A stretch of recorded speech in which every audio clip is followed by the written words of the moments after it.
What's up, you guys? Welcome back to my channel. I'm Maya Melrose, focusing on beauty, soul, health, and lifestyle tips.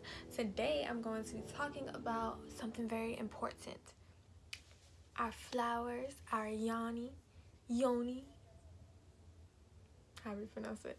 Your vajayjay, your vagina, your private area, your sacred womb. Today we're going to be talking about how to keep that healthy, how to maintain a healthy pH, how to treat her right, and how to feed her right. The reason why I'm even doing this topic, a lot of girls have been hitting me on my Snapchat about just natural remedies to like cure bacterial infections or yeast infections. And of course, no one really wants to talk about this. It could be embarrassing to some girls, but we all have our issues. We all have our little minor mishaps here and there, and it's okay. You deal with it. It's just have the knowledge of what to do as far as treating and just giving remedies to your private area. So the first thing about maintaining a healthy pH balance is that one thing I've noticed over the years is you have to eat healthy. What you eat comes out through your skin cells, comes out through your we let out pheromones as well through our skin, so it comes out through odor, it comes out through your pores, it comes out through your fluids, your sweat, and your discharge. So you want to be conscious of what you're eating so that you know that whatever your skin is going to be replicating through its cells, that it's producing healthy, vibrant, living, alkaline smells versus dead flesh, dairy, pus, and all of that stuff. So one thing about maintaining a healthy pH balance is stay away from pus foods. Your pus foods are your dairy.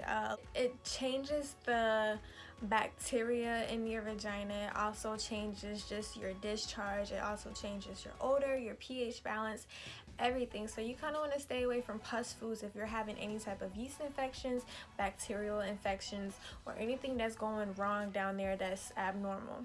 Stay away from pus foods. That's your cheese, that's your milk, that's your any type of dairy, ice cream, yogurts, anything.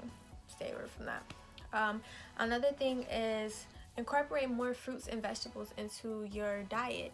You don't have to go to a plant-based diet, but make sure that you're just incorporating a lot of bacterial fighting foods, a lot of anti-pus and anti-inflammatory foods. If you find yourself getting a lot of yeast infections or your discharge is kind of like thick and clumpy, start doing a candida cleanse. A lot of us have something called candida. It's basically a form of a parasite, and you want to get rid of that by doing a parasite cleanse or herbal cleanse, and basically just flushing out all of that bacteria out of your body so that your lady part can be healthy and only have good bacteria. And candida cleanse, you can there's so many cleanses out there. I'm actually about to have my own parasite cleanse, which I will be selling on my website soon, along with my yoni blend.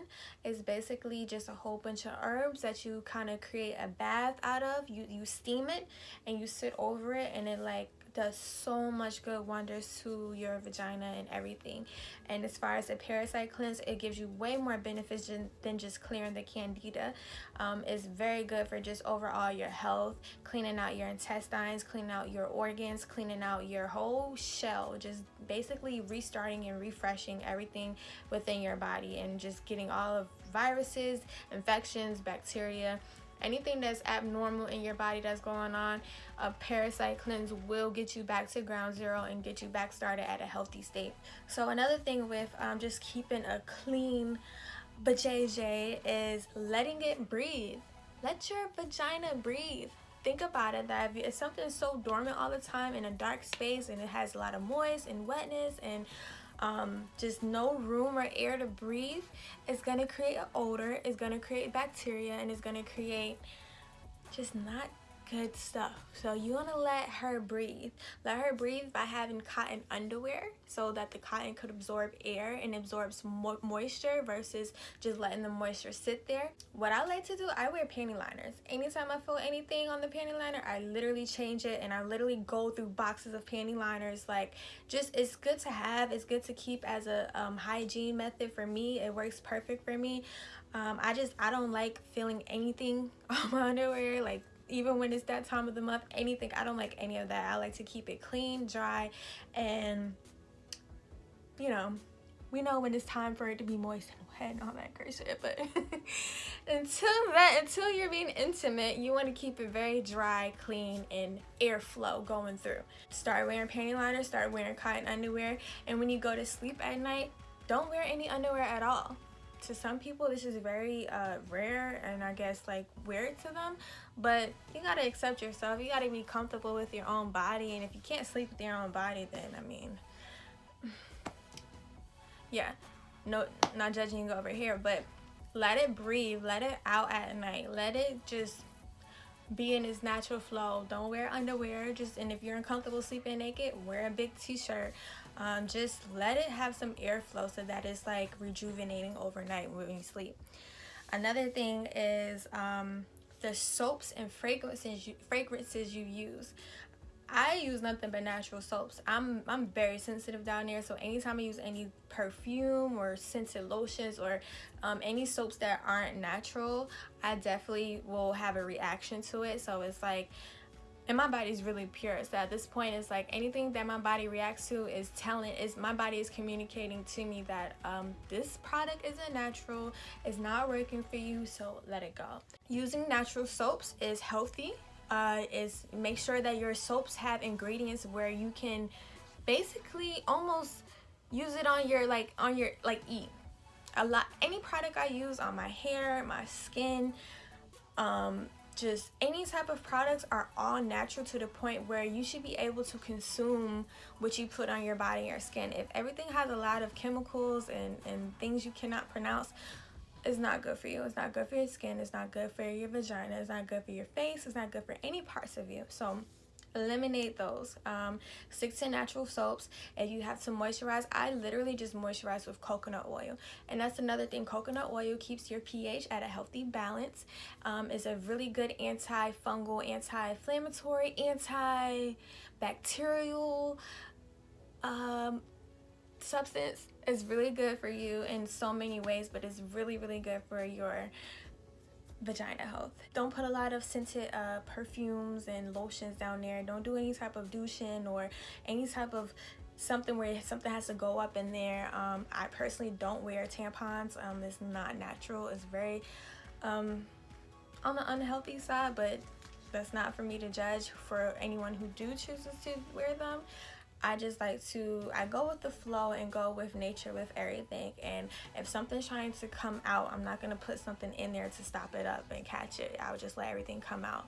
Stay away from anything that's scented and unnatural, because it can change your pH level. It can create bacteria in there. You're welcoming new chemicals down there, which your lady parts is very sensitive. So, just be mindful and careful of that. If you have to use lotion, make sure that you just use it around the area.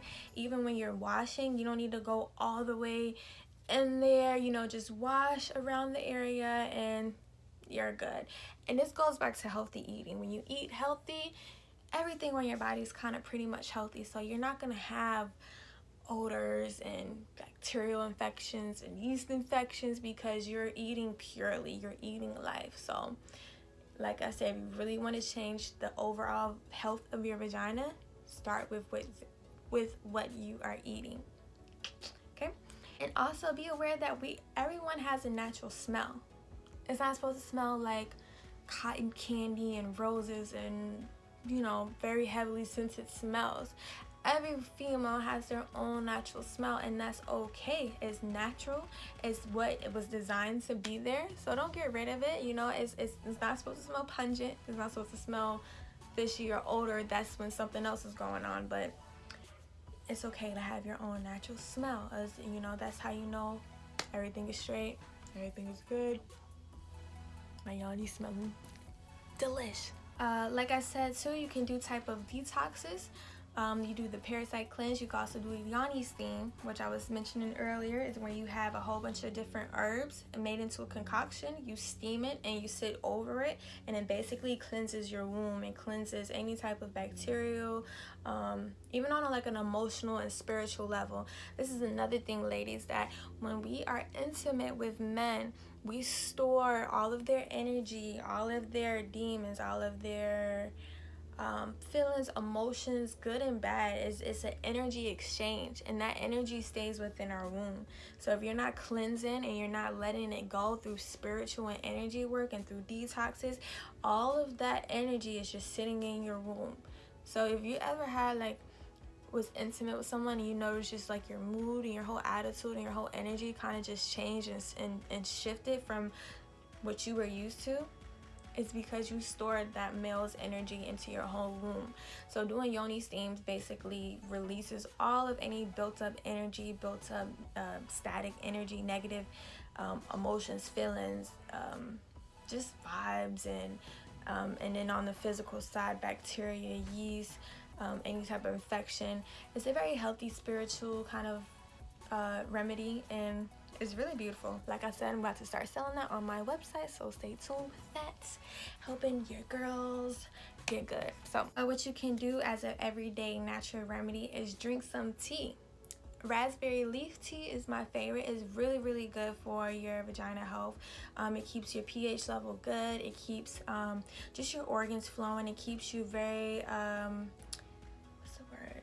It keeps your sexual drive intact and point, and you know, up there, ready to go. And also ginger tea. Ginger tea helps me a lot, and ginger tea is so beneficial in so many ways, not just for your vagina health. And drinking that a lot basically risks everything to the bacteria, infections, yeast, all of that. And also lemon. I drink lemon water 3 times a day, whether it's cold or hot. In the morning, I definitely do it with hot boiling water. Put some lemon in there and drink it, and I notice a really good difference. It keeps me at a good balance.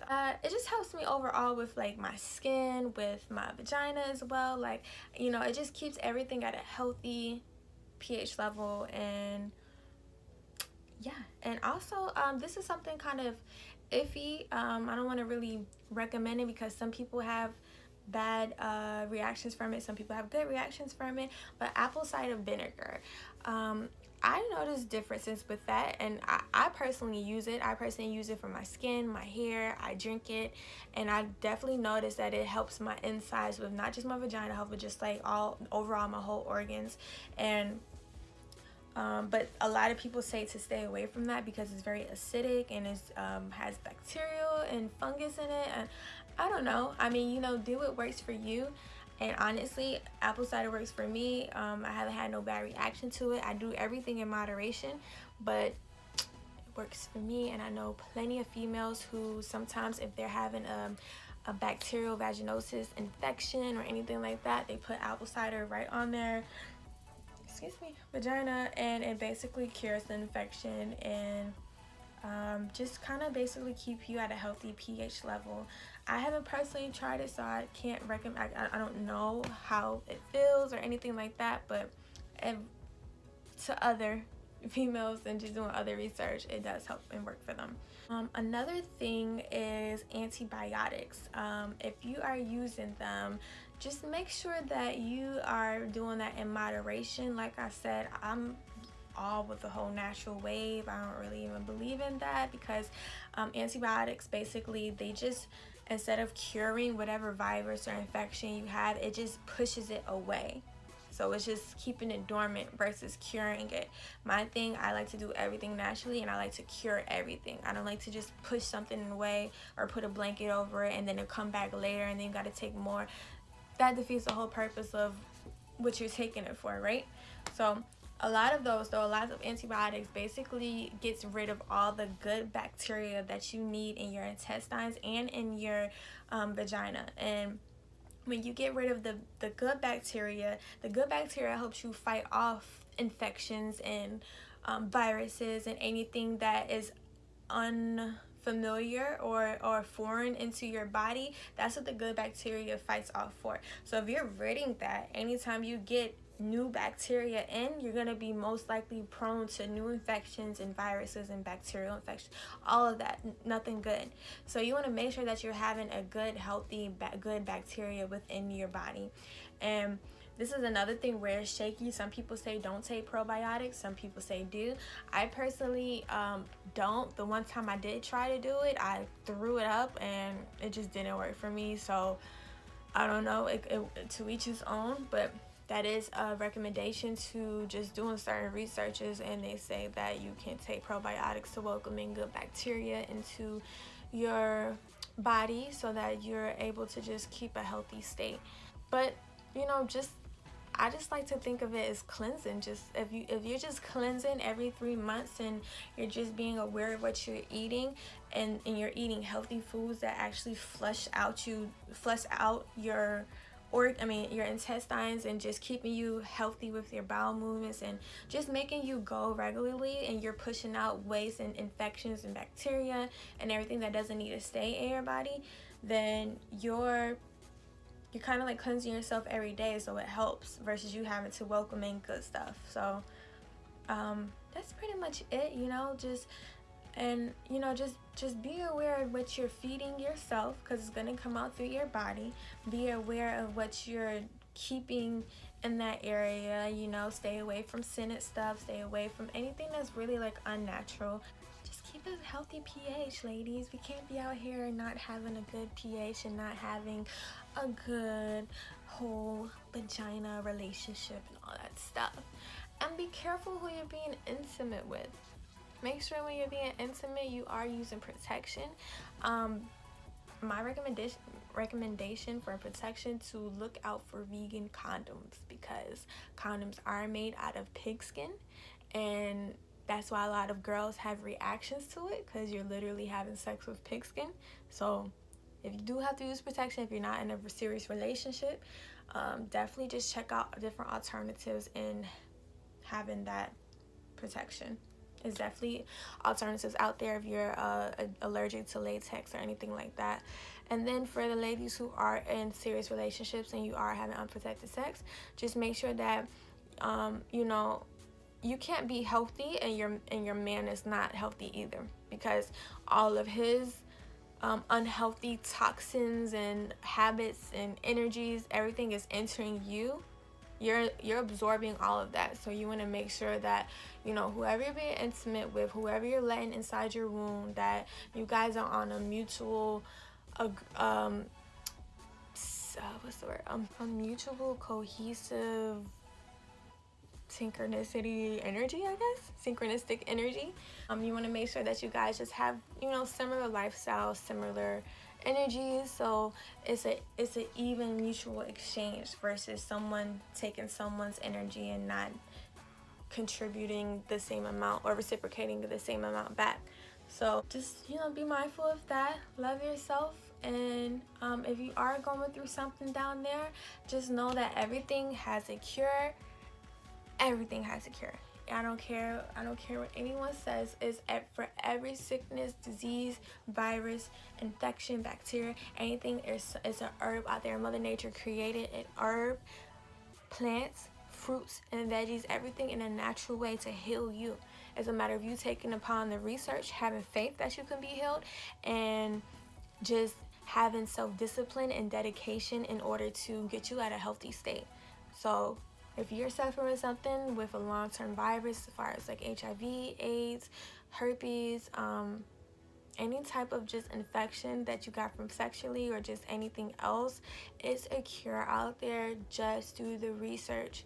Change your diet, change your lifestyle, incorporate every healthy alternative option, and you know, just have that self-discipline and know that it is a cure though. So don't beat yourself up. Just take the time to research. I know I keep repeating it, but researching is key. And having that self-discipline and that persistence to go after what it is that you need and want, and everything will work out. So hope you guys enjoyed. Until next time, I will see you guys later. Ladies, take care of your womb. It's a sacred temple. Love yourself, treat yourself, respect yourself. Until next time.